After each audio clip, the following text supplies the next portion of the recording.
Hello, this is Idodmg and welcome back to the channel. In this Diablo 4 video, I want to talk to you about the Spiritborn. I made my very own build while I was leveling up the Spiritborn. In fact, I realized there's a mechanic in the game called Pestilent Swarm. And I was thought, well, let's try to make a build around that. And it has been quite the journey, and I can't wait to talk with you about the build today. Before we jump in, though, I want to go ahead and talk about how the build is currently performing. I can clear Torment 4 pretty easily. Most of the content's pretty easy in Torment 4. The Torment bosses are somewhat of a challenge. And the highest pit that I've cleared at the time of recording is pit 70, although I know it can go higher. It's been a little bit since I've tried to actually push higher in the pit. And I think everything that we'll talk about in this video, once you really hone in and min-max everything, I think you'll be able to push it even higher. Before we go ahead and break everything down, I want to go ahead and just show you the build in action really quickly, and we'll just kind of briefly go over the skills and how it all works. And you can decide if it's something of interest to you and maybe a build that you want to check out as well. I went ahead and just jumped into a nightmare dungeon here. So my favorite part of this build, of course, is we're always going to be using Stinger. Now, Stinger is going to be one of our sources of spawning those pestilent swarms. We will break everything down here, but I just want to show you what it looks like here in action. I actually love this ability called Ravager. What this does is whenever we attack something, we basically just shoot straight to that monster. It's really awesome. So we want to make sure we always have that buff up. On top of that, we also have Scourge and Armored Hide. Armored Hide is going to be how we're getting our block chance up higher. And Scourge I actually have tied to a rune word that we'll break down later in the video here as well, that casts Vortex whenever we CC a monster a set amount of times. Scourge is a massive aura AoE, and we're always CCing things, and so it's always going to be vortexing. You can see it charging right here. You can see how quickly it charges up here. And then you have your Armored Hide. That's really it, Vortex, and then I guess our ultimate is the Devourer. We use that for poison, and it's another minor source of pestilent swarms as well. But I like using it for the cooldown reduction that you can get on the passive skill tree, so you can spam and make sure, not really spam, but make sure you have more uptime on these buffs that you're going to be managing while you're playing this setup. One other thing before we jump into the actual build here is I want to point out these buffs with the Devourer here. So when you use an ability and then you use Devourer, that ability you last used, you're going to be able to cast for free 3 times, and then the 4th time you cast it will go on cooldown. Now, what I want to point out here is make sure you're not just spamming these cooldowns like I just did on that Ravager there. I wanted to show you what not to do. Instead, what I think you should be doing here is use your ability and then use your Devourer. And once it's on cooldown, use your 3 free casts, but don't use that last one up until it's about to run out. And by doing this, you're actually going to be giving yourself more uptime on these buff durations. That's what the build looks like there in action. I love it. It's just you're zooming around, hit Stinger, you're spawning all these swarms. It's really fun. And then also allowing your crits to actually affect your damage over time is really unique and special. I think it's a really awesome mechanic. Usually damage over time cannot crit, and so crit literally has nothing to do, but it switches it all up here with this key passive, Noxious Resonance.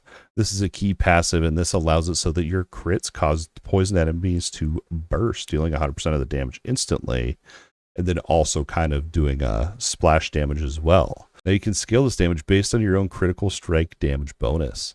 I think this is a really awesome and really fun mechanic, and I've had a lot of fun min-maxing this build. Before I break it down for you, though, and you jump into this whole thing, let's go ahead and just talk about the sources of the different types of swarms. There's 2 different types of swarms, and I want to go ahead and show you real quick. The very first swarm, and this is going to be from your Touch of Death. Now, we're not going to be casting this directly. We're actually going to be casting it through a unique item, but before I show you that, let's go ahead and talk about how this ability actually works. You inflict poison that deals damage over 9 seconds. After 9 seconds, a swarm will hatch. Now you can override that 9-second duration by killing the enemy or having the infection expire. Now with this key passive down here, you're going to be expiring that poison when you crit, and in theory making this so that you get swarms really, really quickly. You'll see it in the gameplay happening. You can have up to 3 swarms active at once from this ability. Now remember, this is separate from your Pestilent Swarm. Well, we do want to make sure we use this because you can make it so that the Touch of Death swarms burst every second and inflict poison damage over time. Poison damage over time is going to be massive for this build, and then also that critical strike and crit damage as well. That Touch of Death is going to be, actually, it's not even on our bars I mentioned, it's actually going to be cast from these unique gloves called Craze of the Dead God. Now, these are going to be based off your lucky hit chance, and you will have a chance that when you deal direct damage, you have a chance based on your poisoned life percentage to inflict the enemy with Touch of Death. Basically, what it comes down to is you want to have your health bar poisoned as much as absolutely possible. And that's what these gloves do for you, is when you would take direct damage, it instead is poisoning your health over the next 10 seconds. Now you can get increased damage. The worst would be that it does 30% more damage. I got lucky and got it so that it does no more increased damage. It just deals the poison over time. But with the Spiritborn and some of these nodes, you can get insane amounts of healing, so that you just out heal that damage over time, and your health bar is literally just always poisoned. Let's go ahead and see if I can show you here what I'm talking about. You can see here in the gameplay, when you're taking direct damage, your health is actually getting poisoned. Now you want that to be 100% full to be able to get that full 25% chance when you lucky hits to be able to inflict the Touch of Death. Now you can see I have 2 out right now.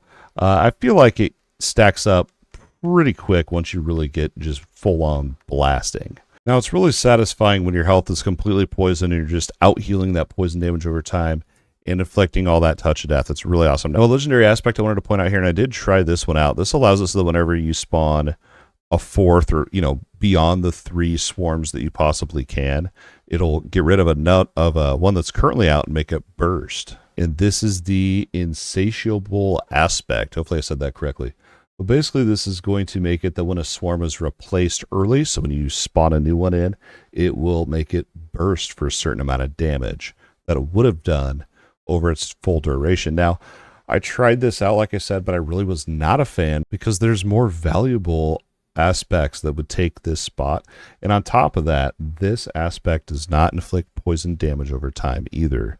This, I feel like, could be a good aspect for another build, but I wasn't a fan of it for this setup. So that's your Touch of Death swarms there. I tried really hard to get a good showcase there while I was recording the video for you, but now that was the Touch of Death swarms, which is different from the pestilent swarms. Pestilent swarms are spawned in a couple different ways. And honestly, what initially made me interested in even trying a build like this was this Ring of Writhing Moon. A pestilent swarm spawns from you every 10 seconds and deals not very much damage poison per hit. And your swarms now orbit around you and generate 1 vigor per hit. Now, this ring, unfortunately, is not very good. Instead, we're going to be using the Ring of the Midnight Sun for vigor generation, and then we'll be using this legendary aspect Infestation here to allow our pestilent swarms to deal damage over time, so that we're getting that poison out there, for the whole key passive thing that we've talked about now. And then also you have a chance to spawn pestilent swarms. They don't do a lot of damage, but allowing them to deal poison damage over time is highly attractive. So the way that we're actually spawning these pestilent swarms is that Infestation aspect. Again, not a lot of damage there. And we're also spawning them in here. This one's required for the build, is the Pestilence aspect here. This is going to allow it so Stinger, which is your core ability that you're using, can actually spawn these pestilent swarms. Now the swarms are at the location. If we went that Writhing Moon, the swarms would follow us and kind of making it another aura, but having them stay out is not a deal breaker. And again, this Writhing Moon just wasn't strong enough for this build, in my opinion. But you can also make it so your pestilent swarms last longer and spiral outward. So this is massive. The big thing here is allowing your swarm to be able to spawn these things. Now look, this is just a very short attack here, and you can see them kind of, there's so much crap on the screen with the Spiritborn, but you can see them rotating around there and doing their thing, and I absolutely love it. And then when we crit, you can see it consumes all the poison stacks on there. It's awesome. That's going to be how we're getting our actual swarms, the Touch of Death swarms, and the pestilence swarms as well. Let's go ahead and touch on the spirithall here very briefly as well. We're going to be going into our very first spirit is going to be Centipede. This is basically so that all of our skills are centipede skills, so that we can get more swarms out. We also inflict slow, and we reduce the damage that enemies do by 2.5, and that stacks up to 8 times. That's really good for a little bit of defense there as well. And then our second spirit that we're going to grab is Gorilla. And Gorilla is going to be used so that we can get more resolve. We're actually going to be using the whole part of the Spiritborn, the mechanic where you get more critical strike damage equal to your block chance. Obviously, we're going critical strike damage because of that key passive that scales literally all the damage for this build. And then the other aspect you can grab here is the aspect of interdiction, and this is going to give you, hopefully I said that aspect name right, this is going to give you more block chance per stack of resolve. So you can see I'm sitting on 18 stacks right now. Crazy good synergy there. But that's why we're going into the Gorilla, is for that resolve. And then I flip the camera over to the other side here so you can see where it says that you are unstoppable when you have at least 5 stacks. And that's going to be really important because that's also going to be one of our skills that we grab here, or passive, I guess, where you deal increased damage while unstoppable. So it's always going to be up. You're always going to be benefiting from that node as well. So that's your Spirit Hall, I guess. While we're talking about it, let's go ahead and just touch on the skill tree. And again, I'll have the build planner linked down in the video below if you want to just copy and paste. But for those interested, let's go ahead and talk about it here. And hopefully, you know, these build guides that I put out maybe will inspire a build idea of your own as well. So we're going to go into Withering Fist, and this is literally just a filler ability. You could go into this for, I think it does a little bit of poison damage over time, which is, it's good, but I don't know, I put a full 5 points into it, but I just don't use enough to make it that good. So I took the other 4 points out and put them elsewhere in the tree that I felt was more valuable. We'll put 1 point in there, so if we do run out of vigor, we have that backup. And then these are just kind of extra here. You can make its enemies do less damage. I mean, you can, if you really wanted to like be strategic about this, you could try to use this every 6 seconds or whatever, just to kind of keep these buffs up. That wouldn't be that hard to do. But then we also go into Stinger. This is our core ability. We've talked about it several times here. By default, it just strikes a small area, and it does a little bit of splash damage. You can spec into it so that you can apply the poison damage over time. Massive. I think we've covered that. You can also make it so that a Stinger strikes a vulnerable enemy. It'll heal you. And if you're healthy, you make enemies vulnerable. It goes hand in hand. This is really an awesome one. This node over here, I didn't grab this one because I felt like this was more of a single target node and just didn't, I don't know. I liked this whole vulnerable and healing thing, especially with having our health always being poisoned, right? To benefit from those gloves. Passive nodes here, we grab Mirage. We get 4 points here. So I only went, 1 point actually into this. And this is basically going to give you crit chance for 3 seconds whenever you dodge, which is that it's okay. I mean, you're not going to be dodging all the time.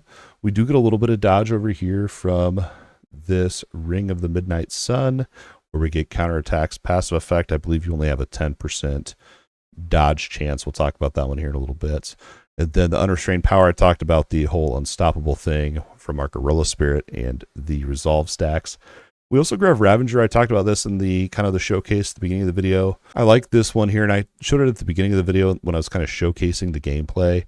I like this node right here. The Vigor regeneration is really nice, but I also like the instant dash to your target. It makes the build feel a lot more fluid with this thing up.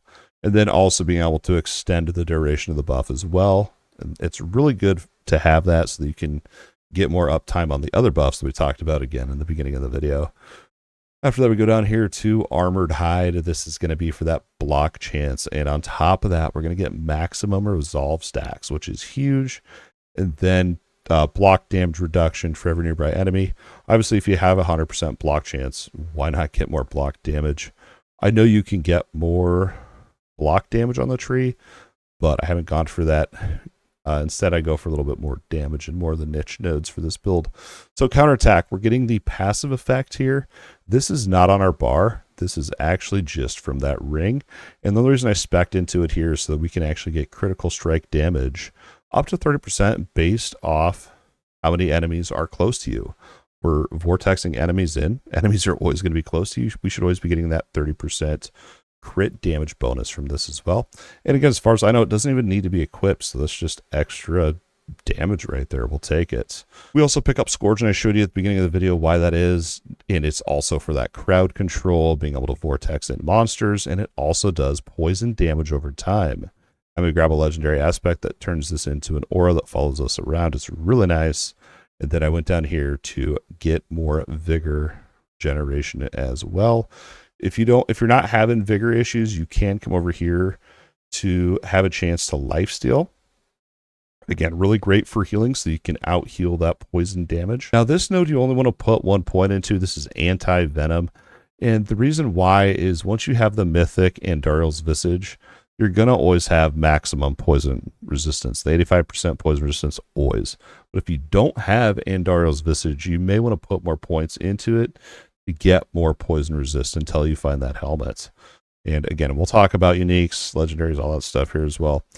But anti-venom is nice for that resistance if you need it, but you want to put at least 1 point in there so that you can get down here to nourishment. This is going to be a nice source of damage as well as a healing increase. So whenever you heal, which is going to be literally all the time, your poison damage is increased by 24% for 3 seconds. I believe it's 3% damage per point. Hopefully my math is correct on that. So it's not massive, but every little bit helps. We're going to come down here to Touch of Death. We've talked about this. I'm not going to go into it much further than that. I think I left out the fact that it does heal you as well. And the swarms deal those damage over time. Again, we're not going to go super in depth. We already talked about that earlier in the video here. We're also going to grab this passive node here, and this is going to allow your potency skills to deal 30% increased damage, but increase the cooldowns. Cooldowns don't matter because we're auto-casting it from the gloves. So as far as I know, I don't think cooldown even matters on this thing. Literally 30% more damage. We're also going to get Ravenous. This is going to increase the damage of your Centipede skills, and Oppressive. Your Centipede skills will deal damage to crowd-controlled enemies, and then crowd control duration I don't really care about, but that extra damage is nice. And this one's 4 points per node. And with Scourge always up, we're always going to have monsters crowd controlled. So this, you're always going to be getting the benefit from this as well. Now our ultimate, I know we talked about this as well, how I spec'd into the tree. Over here we put 3 points into Intricacy. And this is so that when you cast your ultimate, you can cast a skill 3 times for free within 5 seconds. Now, we talked about that again in the video, so that's what we're doing here.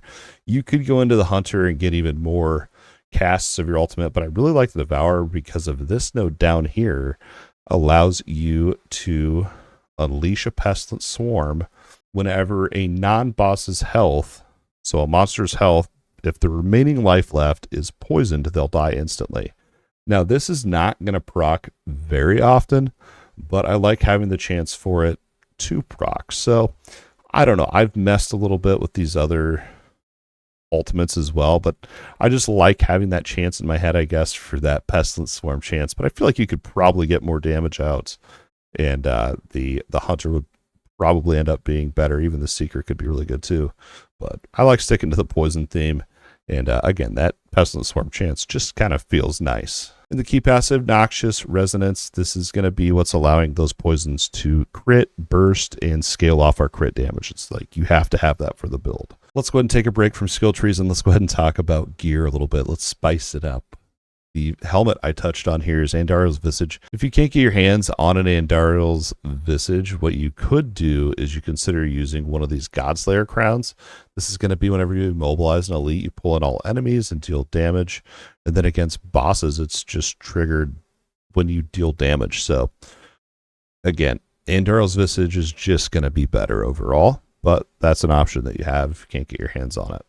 There's different aspects. Again, with all these builds that I'm sharing with you guys, I really highly encourage you to go and try your own take on the build as well. Let's go ahead and talk about our legendary items here. The very first one is the Menacing, and this is going to go on your chest piece.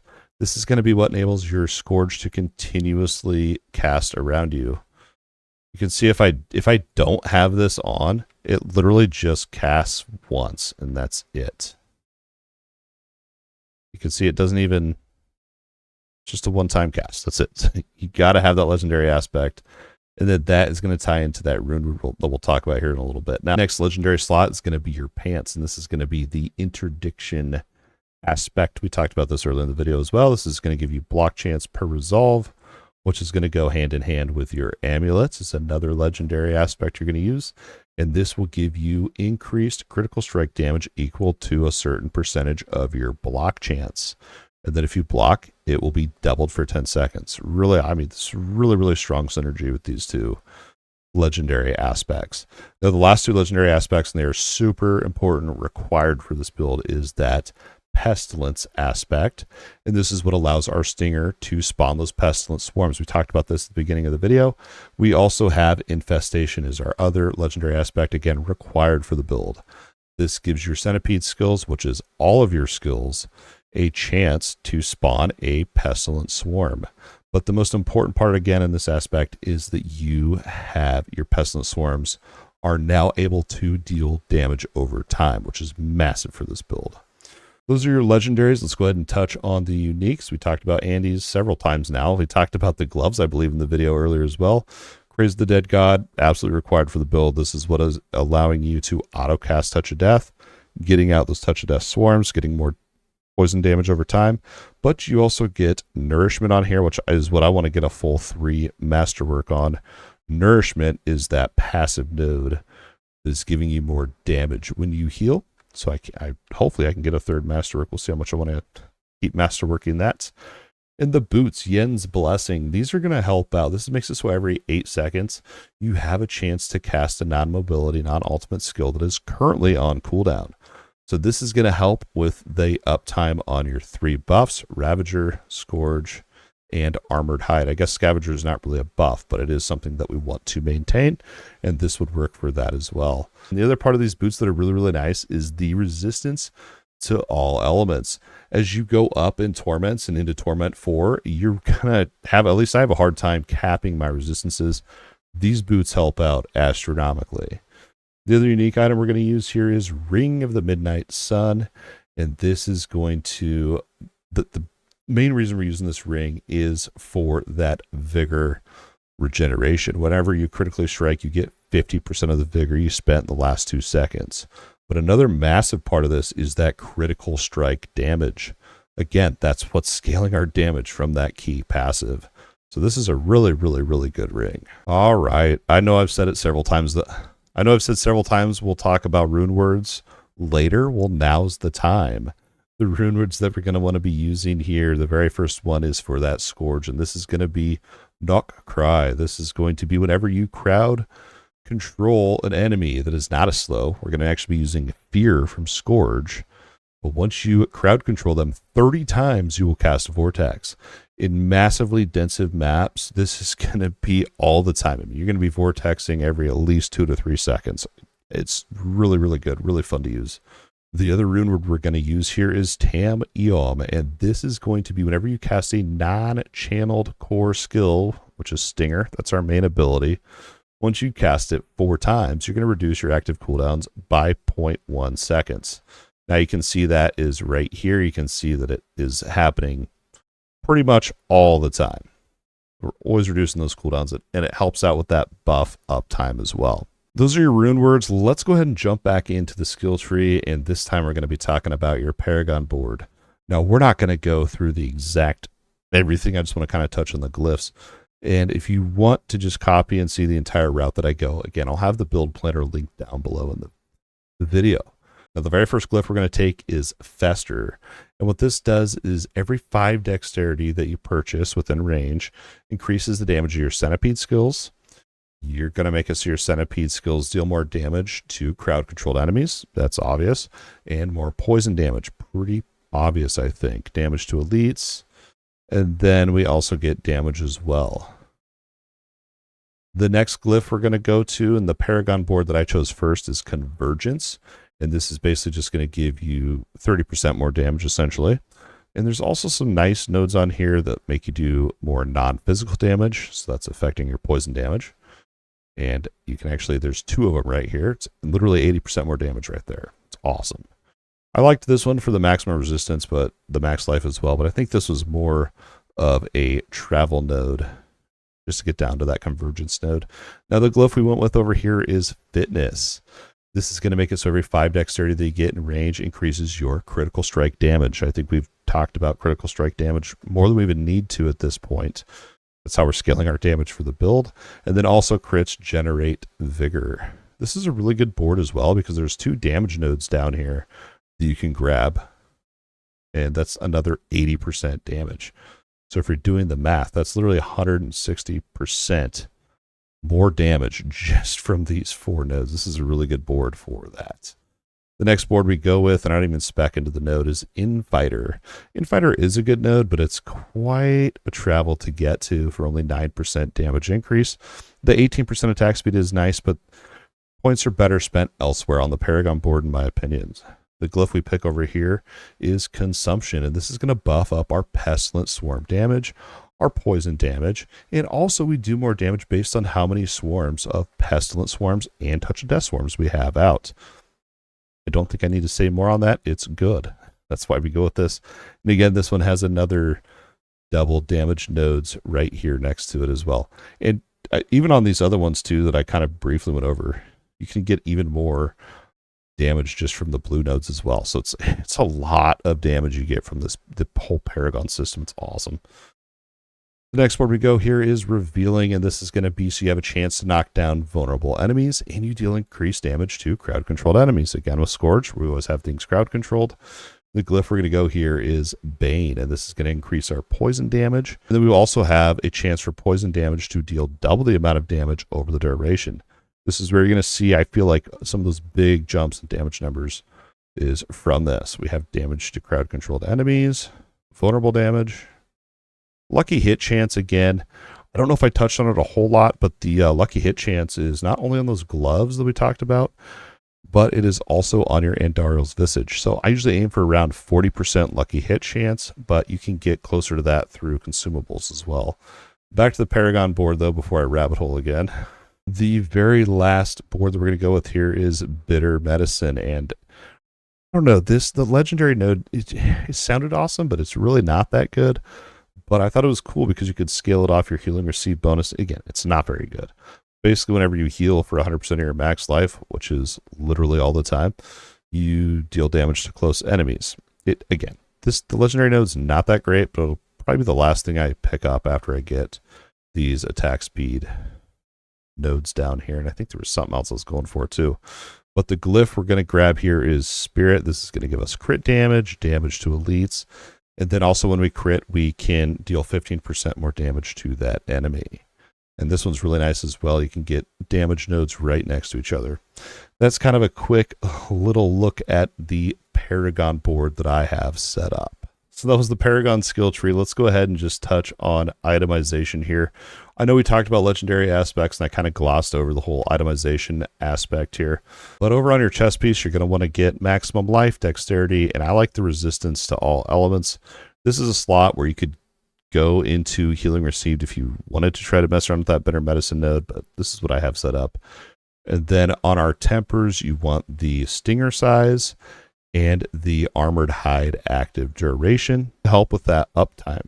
Over on your pants, I go for dexterity, max life, and armor. I was struggling to hit that armor cap, so maybe you can find armor in a different slot or find a better way to hit armor cap. I think you can get like 250 through consumables, and then you can get another 750, which I already have, from your gems on your jewelry. But I liked the armor, and then also maximum life has just been an issue with this build. I mean, I'm under 5k health, so I get one shot pretty frequently.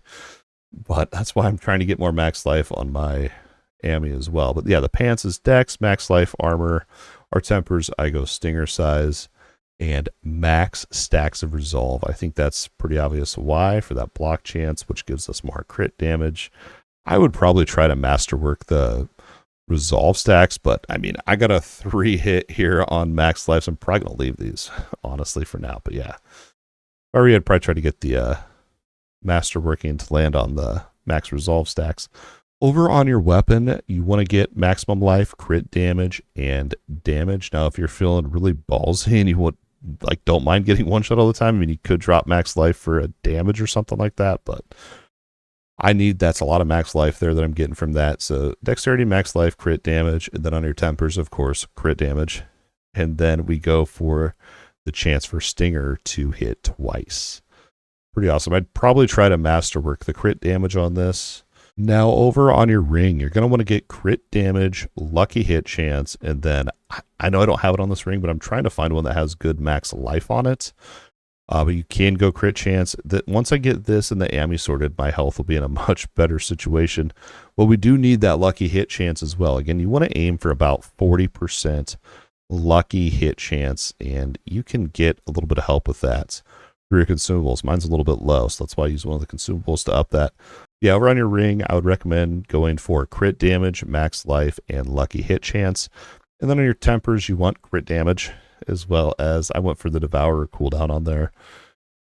And then last but not least, we have our AMI. I found this really awesome AMI. I think ideally, you have a little bit of playroom here on your AMI, but I think what I want to get, I don't even know if I could give this one up at this point, but either dexterity or damage, maybe one or the other. But again, this is pretty good AMI. I'd probably go for max life, lucky hit, and then either damage or dex on it. And then over on your tempers is pestilent swarm damage and maximum resolve stacks as well.